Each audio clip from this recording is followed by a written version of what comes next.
Thank you. Thank you, Dr. Kikuchi.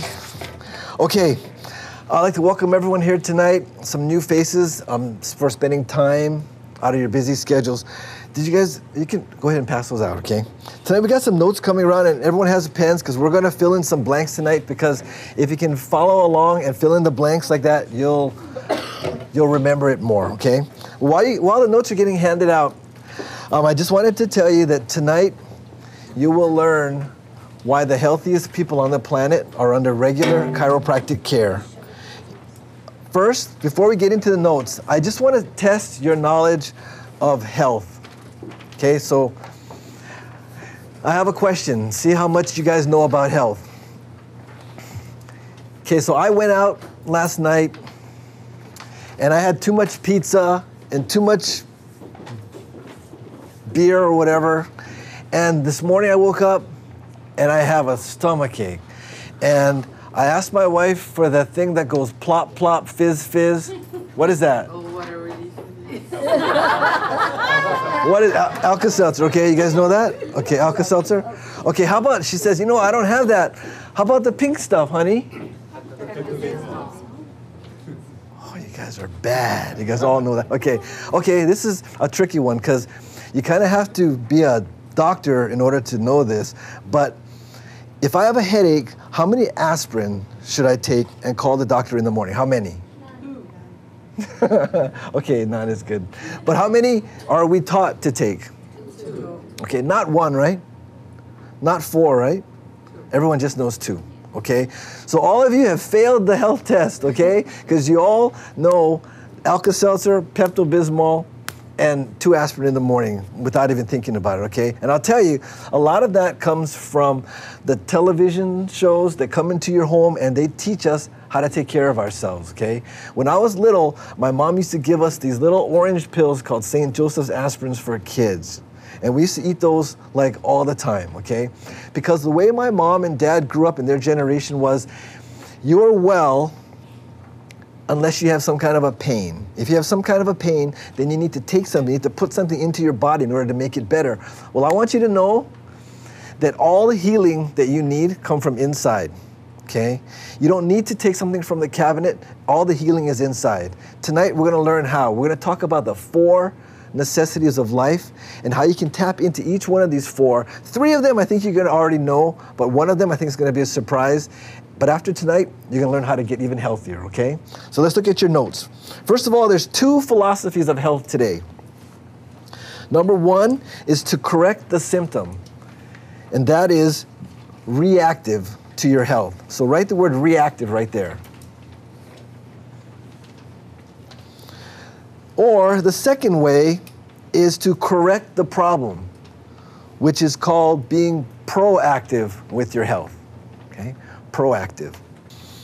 Okay, so let's skip down. Let's be perfectly clear. Our goal in this clinic is to teach you how to be proactive with your health, okay?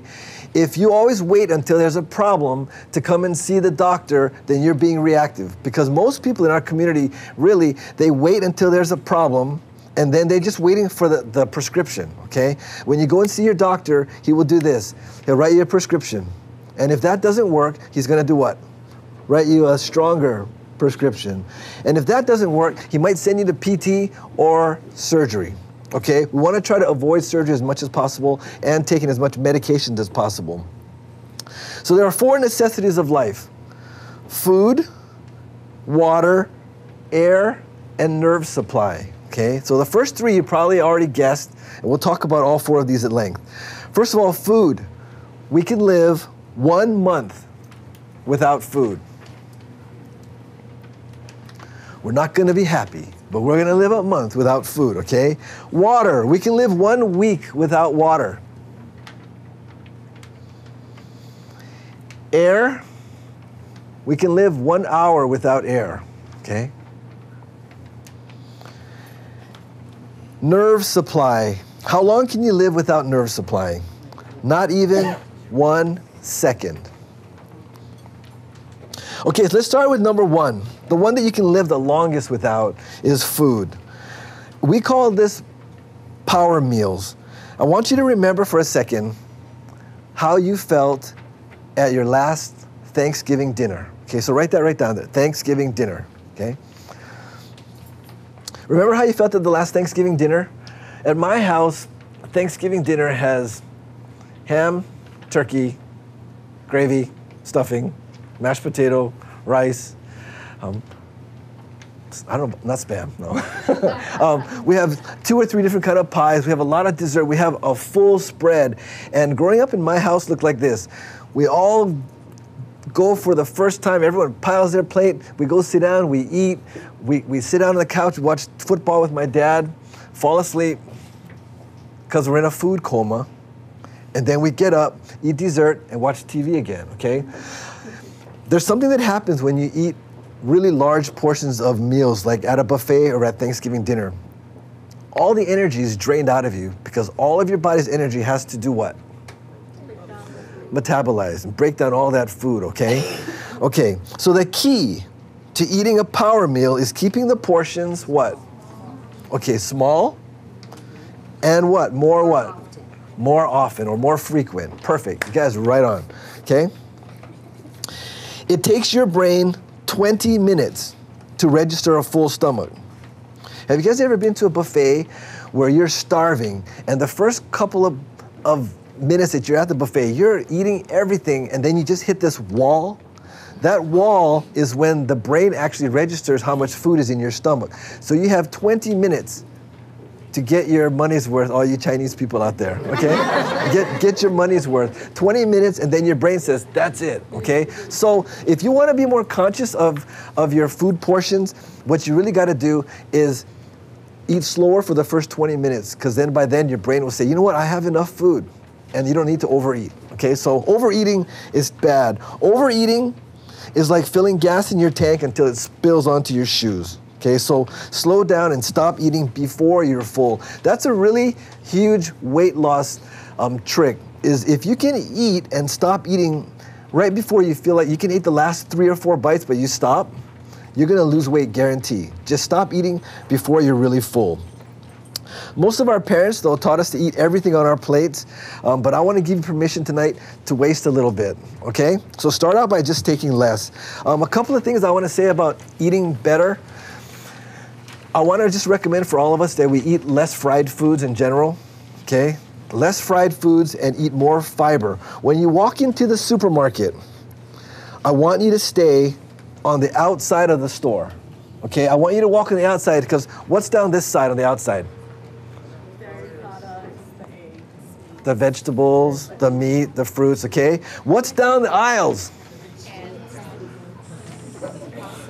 I don't want to catch any of you guys down the aisles, okay? Because that's where all the junk food is, okay? So when you say, hi, Dr. Lee at Safeway, you got to run to the outside, okay? I want to see you guys on the outside because that's where all the whole food is. That's where all the healthy food is, okay? So stay towards the outside, okay? All right, so we talked about how to get the most energy, how to get the most healing from your food is eat smaller portions, eat more frequently, don't overeat, okay? So the next thing we're going to talk about as far as your 4 necessities of life, we call hydroelectric power, or water, okay? How many of you feel like you drink enough water every day? How many of you feel like fish? You drink too much water, no? How many of you feel like you could drink a lot more water, okay? Okay, let me ask the people that feel like they should drink more water. Do they feel like that they do better at work or they do better on the weekends? Do you drink more water while you're at work during the weekday, or do you drink more water on the weekends? At work.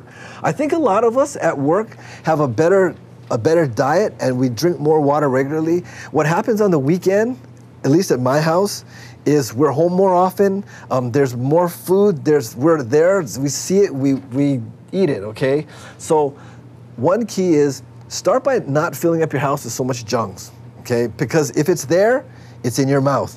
So we got to make sure that on the weekends, we carry over some of the same healthy habits that we have at work, okay?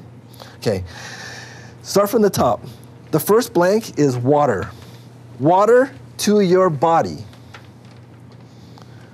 is like gas to your car. Water is the 3rd most crucial necessity of life. Over 80% of our body is made of water. So our food should be made of a lot of water. Our diet should consist of mostly fresh vegetables, fruits, juices, which are all high in water content. Our goal is approximately 70% water content, okay? So the more of those fruits and vegetables you get, the higher water content you'll have.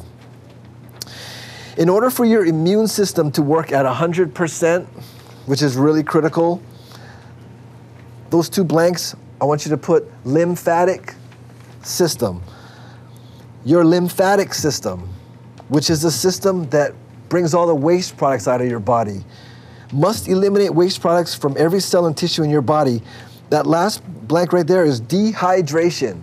When you're dehydrated, it jeopardizes your body's ability to eliminate waste, okay? You follow along with those? Okay, lymphatic system and then dehydration, okay? So how much water do I need and how do I know if I need more? Feeling thirsty is an early sign of dehydration.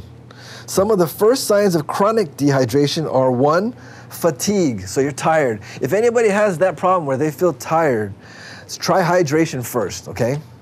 The second is dizziness. So if you're tired and sometimes get a little lightheaded and dizzy, you are not sick, you're thirsty, okay?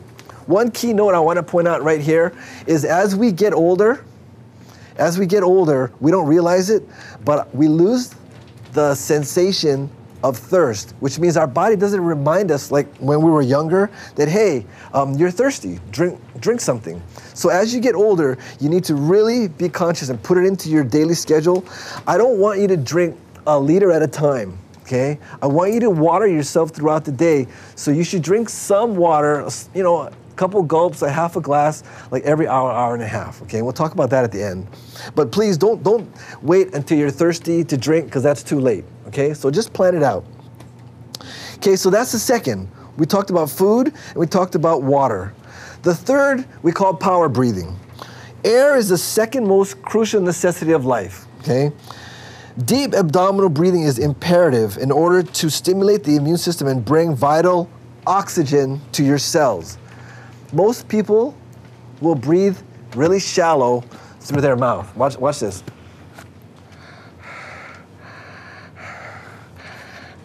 Okay, when you're breathing that way through your mouth, you're breathing through your chest. When we will talk about deeper diaphragmatic breathing, you need to breathe through your nose, okay? So I want to teach you guys a breathing technique that if you learn it well, it'll actually bring energy to you. Last time I taught this, one of our patients was falling asleep in traffic on the way home. He called me the next day. He's falling asleep in traffic on his way home to Waipahu. And he said that he practiced this power breathing technique and it instantly brought him back. Brought his energy back, woke him up. And how many of us fall asleep in traffic? That's all of us, okay? So we need to learn this. So in order to maximize the benefit of power breathing, we're gonna inhale through the nose for 1 second, okay? Like a sharp breath in. Then you're gonna pause and I'm gonna count to 4 seconds. And during that 4 seconds, you're gonna hold that breath in. And what's happening during those 4 seconds is the oxygen that you're taking in is being saturated into your tissue.